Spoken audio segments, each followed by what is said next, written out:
Kuroda Misao did not immediately realize that those moments when he was precisely recorded, called by name, and issued supplies were quietly changing his understanding of what going home meant. He believed his desire for repatriation was firm enough to resist any external force. But an administrative system does not erode a person's will quickly. It works slowly and silently, like rust creeping along the edge of a steel plate, until one can no longer distinguish which part was the original shape. In the first weeks after entering the camp, he almost obsessed over confirming the procedures related to repatriation. He asked the guards, asked the interpreters, asked Japanese prisoners who could speak a few words of English. He even watched, during work periods, the American civilian staff moving back and forth between offices. His logic was simple. As long as he was obedient enough, diligent enough, sufficiently harmless, he would be able to leave one day sooner. He treated this idea as a kind of spiritual support, because apart from returning to Japan, he had no other goal that could sustain his breathing. Near the entrance of the camp stood a small wooden shed, the mail censorship window. A red sign with white letters hung there, mail check. All letters sent to Japan had to pass through that window. When Kuroda Misao stood in front of it for the first time, he felt an unease that was new to him. Not because he feared being stopped, but because he realized that his letter home would be read by the enemy, stamped and then sent to the far side of the sea. It was a kind of transparency he had never experienced before, and transparency meant vulnerability. When his turn came to hand over the letter, the American clerk stretched out his hand. His movements were steady and natural, the mechanical routine of something repeated countless times every day. The letter was placed gently into an iron box, the lid closed, then shifted neatly into a small compartment labeled for mail. Only in that instant did it occur to Kuroda Misao that every word he had written about the famine in his hometown, about his missing younger brother, about the simple line, "I am still alive," would be examined, archived, and then sent onward. A few days later, at the same window, he received his first mail notice. It was a thin slip of paper, bearing only his name, his number, and a single sentence. "You have a letter. Please proceed to the East Office to collect it." The paper was as light as a voucher, and yet as heavy as an order. As he held it, his fingers trembled slightly. He could not tell whether he was shaking from expectation or from fear. In that letter, his father wrote only 2 short lines. "Do not ask further about the war situation. The family is safe. Your only task is to stay alive." On the paper were dry, salt-like lines, as if it had once been soaked by rain and then dried in the sun. But more piercing than these words was a brief addition below, hurried in stroke, yet clear. "Whether you can come back or not is no longer important." When Kuroda Misao read this sentence in the narrow barracks, it felt as if something had struck him in the chest. He did not understand it, and he did not dare to think further. The Japanese military education he had received had taught him that the homeland would always wait for the captured to return. Yet now, for the first time, his father's tone felt like letting go. He did not know whether his father's words came from famine, despair, the collapse of the war situation, or from the harsh reality that could not accommodate the son who became a prisoner. The paper was so light that a single breath could almost blow it away, yet it cut the rope between him and his home a little more. At the same time, during roll call, the American sergeant's pronunciation grew increasingly accurate. Kuroda Misao was no longer called out as Kuroda or Kurota. Each small improvement in pronunciation felt like a kind of conceptual acceptance. It was not exaggerated nor tender, but it pointed to him with precision. It was a strange sensation, as if in the midst of chaos, someone was pressing his shadow back into the place where his body actually stood. The more accurately his name was called, the harder it became for him to maintain his original determination. The hardest thing to endure was not insult, but being confirmed. Camp life gradually stabilized. Meal trays were handed out 3 times a day. The weight of food did not change with the weather or the progress of the war. Cotton thread was distributed on a fixed quota to mend clothes and shoes, and could even be carried to work sites. The labor allocation lists were posted once a week. Those who could read would recite them to those who could not. The structure of every day seemed carved into the air itself. Even with eyes closed, one could predict what would happen in the next minute. He began to notice that his dependence on this structure was deeper than he cared to admit. Sometimes he would wake at night just to make sure his shoes were still placed under the iron bed in the same position as yesterday, to check whether the tiny dent in his meal tray had been scrubbed away, to be certain that his index card was still in the file cabinet, not removed or rewritten. He could not say when it began, but the thought of returning home was no longer as glaring and sharp as before. It became more like a distant fog. He still imagined the mountains and rivers of his homeland, the taste of miso soup, the shouts between neighbors. But these images no longer had the power to move his body. His feet were nailed to the camp, fixed in place by an invisible order. Sea wind hung on the camp's barbed wire all year round, and sometimes the faint rattle of metal could be heard, regular as breathing. Standing before that stretch of wire, he clearly perceived for the first time a certain thought. If he went back, he would once again become a nameless person. If he stayed here, he would continue to be called by name. He never voiced this thought, but it flowed inside him like an undercurrent, rising from that day at the mail window and sliding ever deeper into his heart. As days moved forward, step by step, changes appeared in his behavior that outsiders could scarcely detect, but that were crucial to him.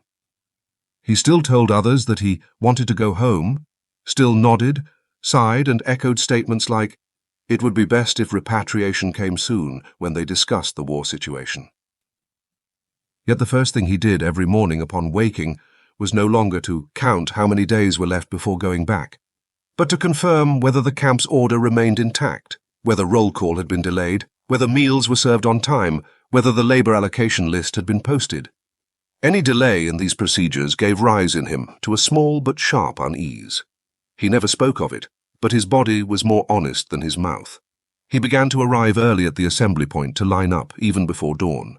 He would linger by the file cabinets, watching the clerks pull out cards, check numbers, and record the distribution of supplies. He stared at those cards as if they were mechanical components tied to his life. So long as his card remained, he possessed weight and had proof of being recorded. He even secretly wondered if someday his card were pulled out and filed under repatriated or missing, would he feel a terror greater than death itself? Yet he did not know where that terror came from. He did not even know that this desire to be recorded was something he had never enjoyed as a low-ranking soldier. All his life he had been ignored, replaced, and consumed in cramped structures.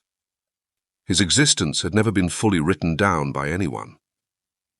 Army reports back in Japan did not record the names of kitchen staff. Unit marches only recorded numbers. Casualty reports certainly did not bear his characters. Yet now, his name lay inside an iron drawer, and every time it was opened, it rang with the weight of metal. Labor in the camp ran in cycles, washing dishes, carrying supply crates, trimming weeds around the fields, cleaning barracks, repairing walkways. His hands were familiar with boilers, familiar with the warmth of iron kettles. These repetitive tasks, however, felt lighter precisely because of their systematic arrangement. The Americans imposed strict limits on prisoners' labor, only at fixed times, no overtime, no prolonged exposure to the sun, no dangerous assignments. And whenever he carried iron pails or containers of food through the camp, there was always someone watching at a distance, not with a gun, but with an administrative kind of gaze. That gaze was not hostile, but carried a sense of, "You are our responsibility." Had he been willing to recall carefully, he would have discovered that he had never known such a gaze in the Japanese army. There, officers looked at men with scrutiny, commands, nitpicking, and pressure. Here, the Americans seemed to be managing a school or a factory, treating each person as a project that needed alignment and supervision. Even their monitoring bore the color of a standard, and a standard, in itself, was a kind of temperature. Some prisoners talked about repatriation at night. In lowered voices, they discussed changes back home, worsening rationing, the ruins after the bombing of Tokyo, the chaos in the grain collection system. Some said that returning did not guarantee survival. Others insisted that dying in Japan would at least honor their ancestors more than living in an American POW camp. Kuroda Misao did not join these conversations. He usually lay on his side on the bed, listening to the iron frame creak and groan, listening to others speak of the land that had once been familiar but now felt distant, without opening his mouth. For he understood something clearly.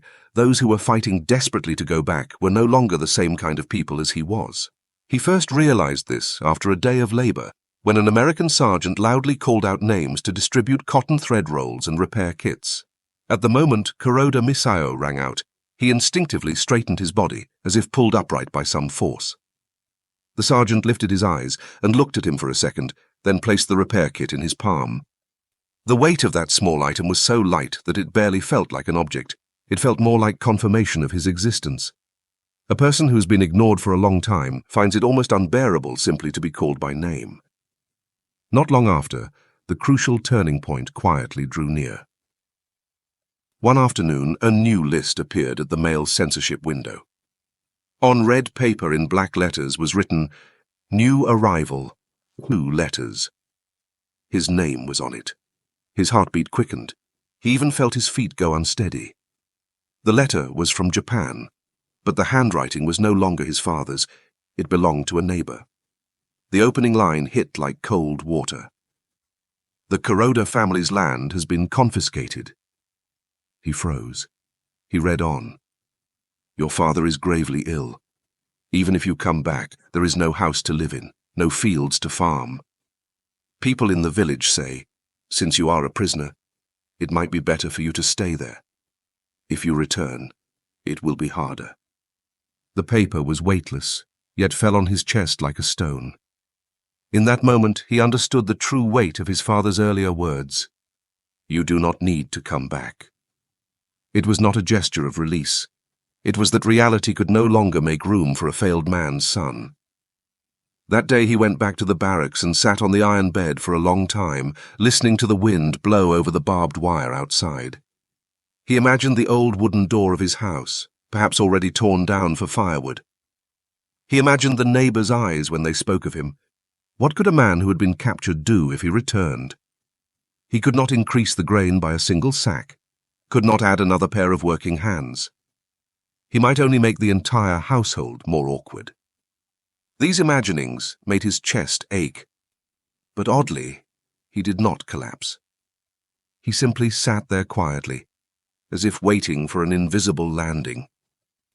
At roll call the next morning, the American sergeant pronounced his name clearly.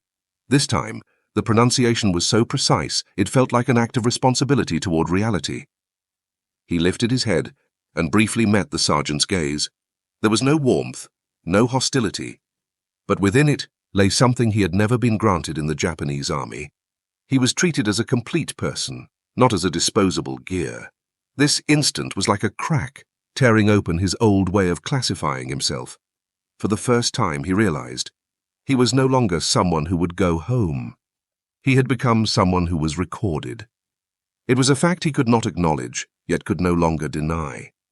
In the days that followed, every movement he made carried an undercurrent. He still worked on schedule, ate on schedule, returned to his unit on schedule. But the center of gravity in his heart had shifted quietly toward those file cabinets, those meal trays, and those moments when his name was called. All the things he had once considered trivial were now redefining the meaning of survival for him. Then, one morning, a sheet of paper appeared on the camp's notice board. Return list. The repatriation list. Prisoners rushed toward the bulletin board, shaking with excitement, almost shouting aloud. Some cried, some laughed, some immediately began packing their bags, some knelt to pray. It was the moment they had waited through countless nights for. The world outside the barbed wire no longer felt so far away. But in Kuroda Misao's chest, his heart sank softly. For the first time he was truly afraid. Not afraid of going back, but afraid of losing the weight he possessed here by being acknowledged. When his name was called, he did not step forward. Instead, he was the first to walk to the side of the line, his voice tight yet unnervingly steady. "I refuse repatriation." The camp fell silent at once. It was as if all sound had been drawn out of the air by the wind. He felt a strange calm, like someone finally acknowledging a truth he had long known. That one sentence, "I refuse repatriation," dropped like a stone into the bottom of a pool. It did not splash. It sank too fast for anyone to react. The prisoners around him stared wide-eyed, looking at him as if at an animal that had suddenly broken away from the herd. The American sergeant's hand, holding the roster, froze. It felt as though a string in the air had been snapped, leaving everything hanging. Yet the first to react was himself. Only after the words had left his mouth did he grasp that what he had said was more irreversible than any order. He suddenly thought of the days when he had been shouted at, shoved, and treated like a shadow in the Japanese army. He thought of his father's line, "Even if you come back, it will be hard to live." He thought of that index card bearing his name inside the iron cabinet. He understood that he was not rebelling against Japan, nor throwing himself into the arms of America. He was, for the first time, choosing his own fate. Refusing repatriation was not an act of treason. It was a claim over himself. The American sergeant quickly recovered. He took a step forward, frowning slightly, and asked in deliberately slow English, "You refuse to return to Japan?"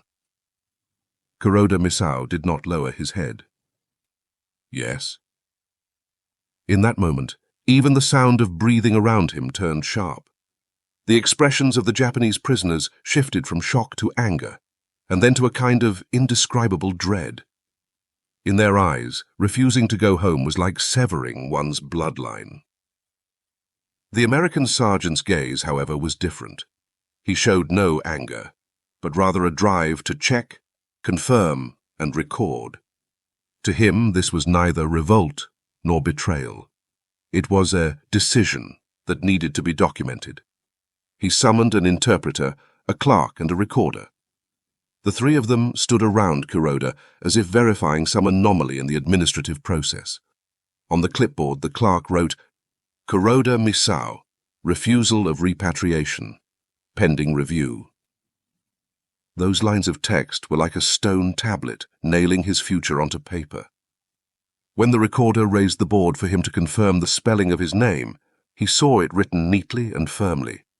His chest tightened. No one in the Japanese army had ever written such clean characters for him. For the first time, he felt that even if everyone stared at him in horror, misjudged him, and stayed away from him, at least his name would not be erased. It was a strange kind of heartbeat, not like the thrill of victory, not like the desperation of survival, but like the moment a person realizes that he too can be an object that is recognized. The camp commander soon heard of the incident. A young American officer, uniform crisp and spotless, walked over, the brim of his hat gleaming in the sunlight. He glanced at the record, then at Kuroda Misao. For a brief moment, the air seemed pulled taut.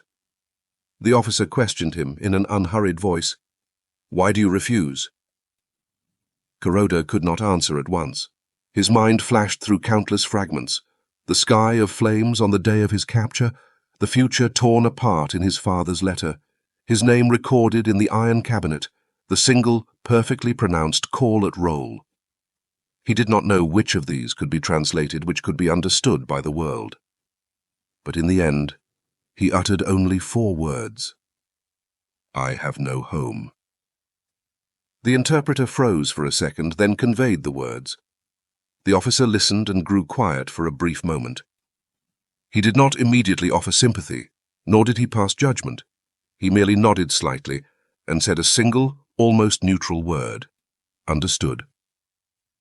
Understanding was not acceptance, nor forgiveness, but it gave the incident an unexpected weight. The choice of a prisoner had been understood by the enemy.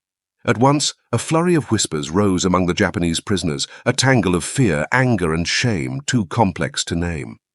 Some cursed him as unfilial, as disgracing the unit. Some dared not come too close, as though he had committed a crime that might be contagious. Yet others lowered their heads in silence. They understood better than anyone that the war had already erased entire sections of their homeland from the map. But they still did not dare to say it. He had said it.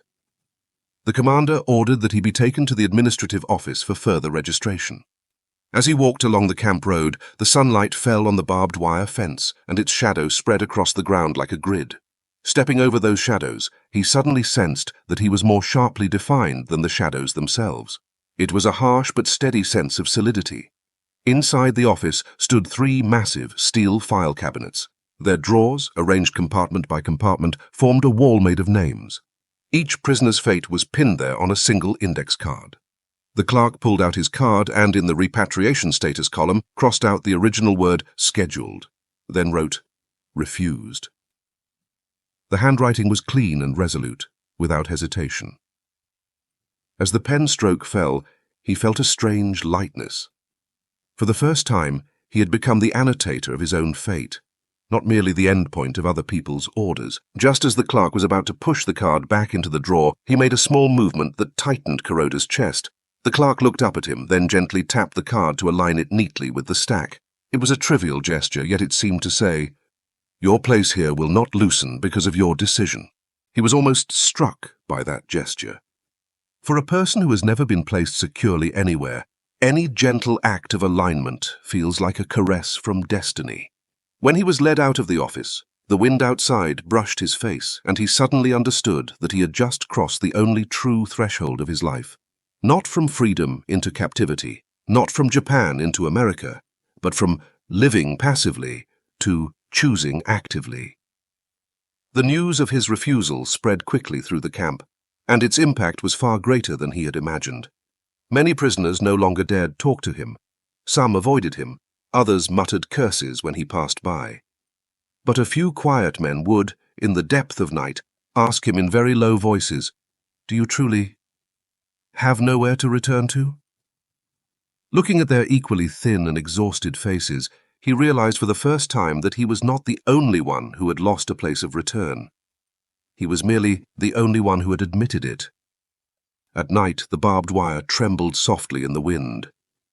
He lay motionless on his bed. In the past, what frightened him were American guns. Now, what steadied him were American forms. Systems are never neutral. The way they record people determines the weight those people carry. That night, he finally acknowledged that going back to Japan would not make him Japanese again. Staying, however, would allow him to continue being Kuroda Misao. The first time he pulled open a drawer and saw the clean, orderly row of index cards inside, a quiet settled in his chest that he had never known before. Those cards formed what felt like a vast city made of names, and he was no longer a wanderer on its outskirts, but one of its maintainers. When his fingers touched the paper, a subtle weight seeped up through his fingertips into his body, a sense of belonging more stable than any military salute or oath.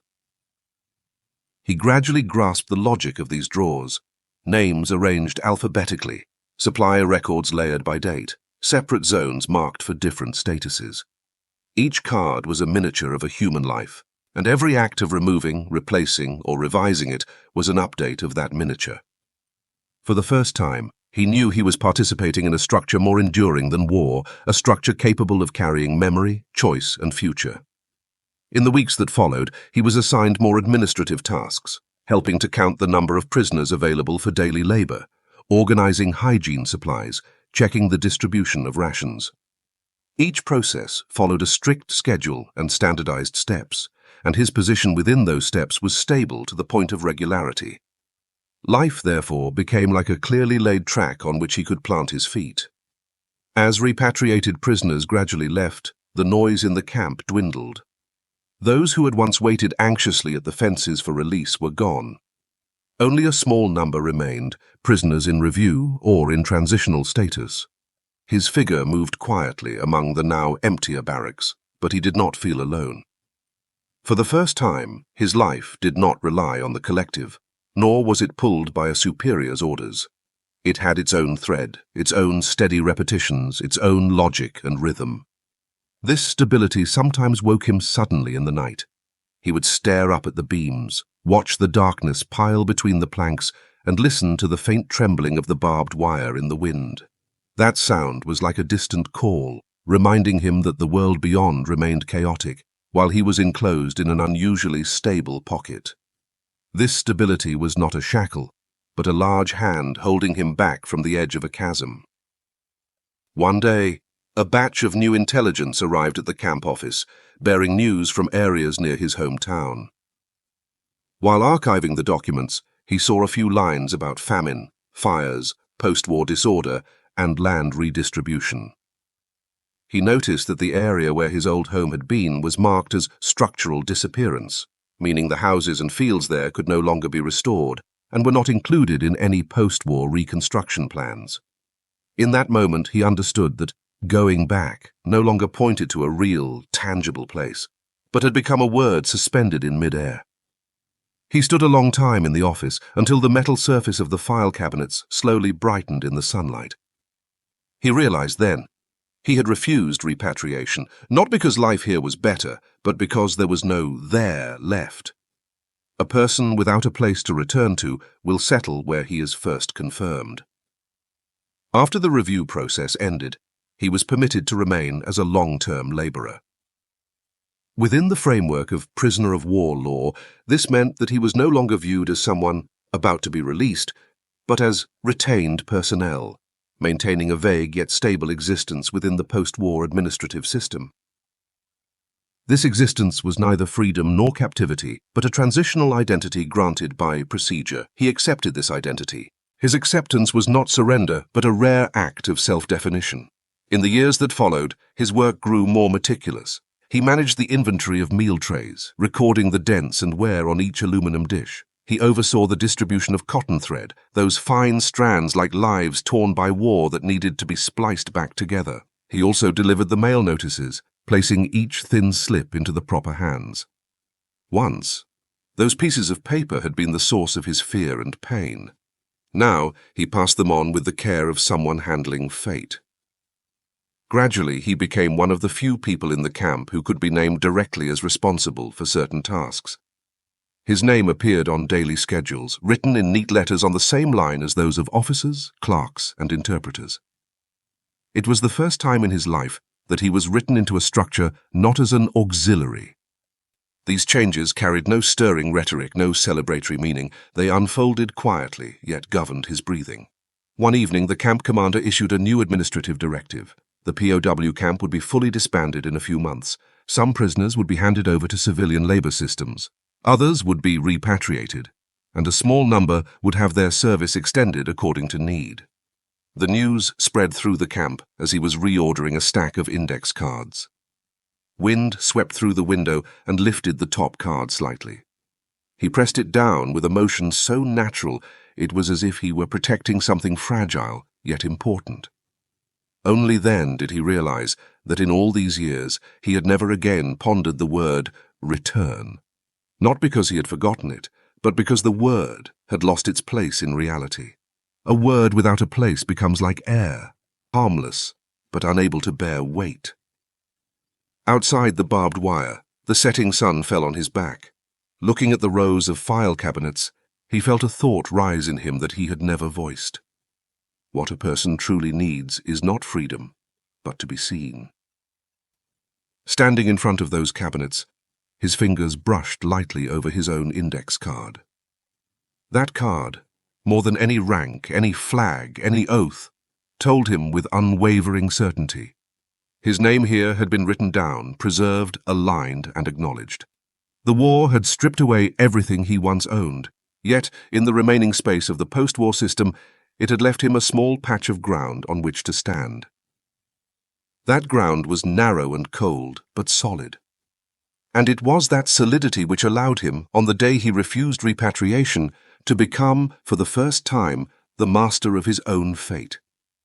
Not a hero, not a traitor, just a man trying to build a name for himself out of ruins.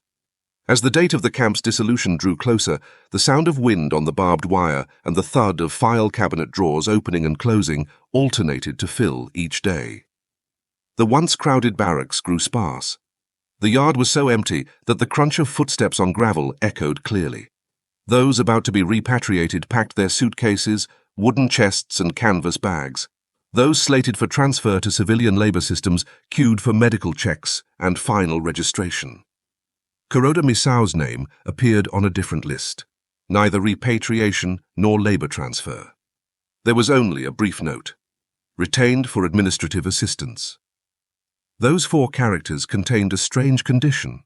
He was neither categorized as one who would return, nor pushed into the group of those who would continue to labor. Instead, he remained one of a few members held through the camp's transitional phase. He saw his index card placed in a separate section of the file cabinet, orderly, yet not filed under any definitive classification. That blurry status arose from the war and from the inertia of the system, but for him, it meant a postponed fate, a kind of containment that did not rush to thrust him in any direction. As the number of prisoners dwindled, his duties expanded, packing remaining supplies, checking which records needed permanent preservation, and writing final status reports for each prisoner. He moved through these procedures in silence, marking names with different notations line by line, as though tidying an era. His pen moved at the regulated speed, but in his heart, a difficult-to-describe awareness kept surfacing. He was closing the war for others, while his own door remained ajar. On the day the camp was officially dissolved, the sky was a flat grey, as if waiting for a rain that had not yet fallen. The mess hall, now empty, held only a few stacked tables. The steel beds in the barracks had been dismantled. The loudspeakers were sealed away. The wind on the barbed wire sounded shriller in the absence of human movement. Everything else was leaving the stage, but he still stood before the file cabinets, holding his own index card. That card had not lost its validity with the camp's closure. It was to be sent, along with other key documents, to a rear base as part of the permanent war records. Its corners had gained small, frayed edges from being handled repeatedly, but his name was still clear. The ink had not faded with time. If anything, the continuity of administrative procedure had given it another kind of stability. He looked at his name, his number, his date of registration, the annotation of his refusal of repatriation, the list of his work assignments, his health status, as if staring at a miniature map of his life that the world had agreed to accept. The card recorded knowledge, choices, collapse, and reconstruction. It recorded the first moment in which he became a person who could be defined. Everything was contained within a form that could be retrieved and verified. The war had destroyed his old world. The card in this iron cabinet gave him a new coordinate. Later, the military transferred him and a few other long-term detainees to a rear administrative department. This transfer was neither punishment nor reward, but another transitional arrangement. He was assigned to a small unit responsible for organizing prisoner records, cleaning up archives, and destroying classified files. The unit had originally served only American personnel, but in the post-war period it was temporarily expanded to include a few former prisoners who were literate and had been assessed as reliably employable over the long term. Day by day he worked with documents, mechanisms, and data, as if building an extension of his own life. He encountered others who had been stripped of a homeland, Filipinos without villages to return to, Koreans registered as stateless, Taiwanese laborers designated non-repatriable. They rarely spoke and had no need to. All of them were confined by the same mechanism and wrapped in the same surplus identity. Their shared silence formed a single, collective breath. Years later, as the American administrative system reorganized its policies on post-war labor, the unit he belonged to was absorbed into a civilian archives department. He was shifted out of the gray zone between military statuses into the periphery of the civil system. His name no longer appeared on prisoner lists, nor under the category of persons under supervision. In a corner of the files, it was now labeled as long-term administrative assistant. To be a small screw inside a vast system was not glorious, but it meant not being discarded. He grew accustomed to the sound of steel cabinets opening and closing in a quiet office, to reading the grain of paper under dim lights, to filing stories that still needed to be preserved according to date. His life regained order. Rising in the early morning, checking inventory, sorting documents, filing in the afternoon, verifying records at dusk. His sense of self was not grand, but it held firm. The truth of a life is often not like the roar of war, but like a page in an archive quietly pressed down by a heavy cover. One rainy day, he happened upon his old index card from years before. It had been moved from the prisoner records into the historical documents category, filed inside a folder meant for long-term preservation. He placed his finger gently on his name, feeling the slight indentation of the ink in the paper. He realized then that, throughout his life, those who had truly acknowledged him were neither nation nor army, neither blood nor kin, but the very system he had once thought cold and indifferent. The system had not comforted him, but it had kept a place for him. The system had not warmed him, but it had allowed him to be seen. The system had not repaired the damage of war, but it had given him a name that could be retrieved. In that moment, he understood the true meaning of his refusal to be repatriated. It had not been a betrayal of his homeland, nor an embrace of an enemy. It had been his act of seizing the most stable anchor he could find amid the ruins. That anchor was neither land nor flag, but ink on a thin piece of paper. War strips people away. Systems record them. And for him, that record became the only path by which he could rebuild himself. The meaning of a life sometimes does not lie in where one returns, but in where one is caught. He was caught by a system that had been foreign to him, and within it he found his shape. Many years later, when all the camps and archives had been swallowed by time, his index card would still lie quietly in some steel drawer, a small but genuine trace of existence. In this world, many people trade their lives for glory, or sacrifice themselves in exchange for remembrance. He, through silence, had acquired something rarer, a name that would not disappear in the wind.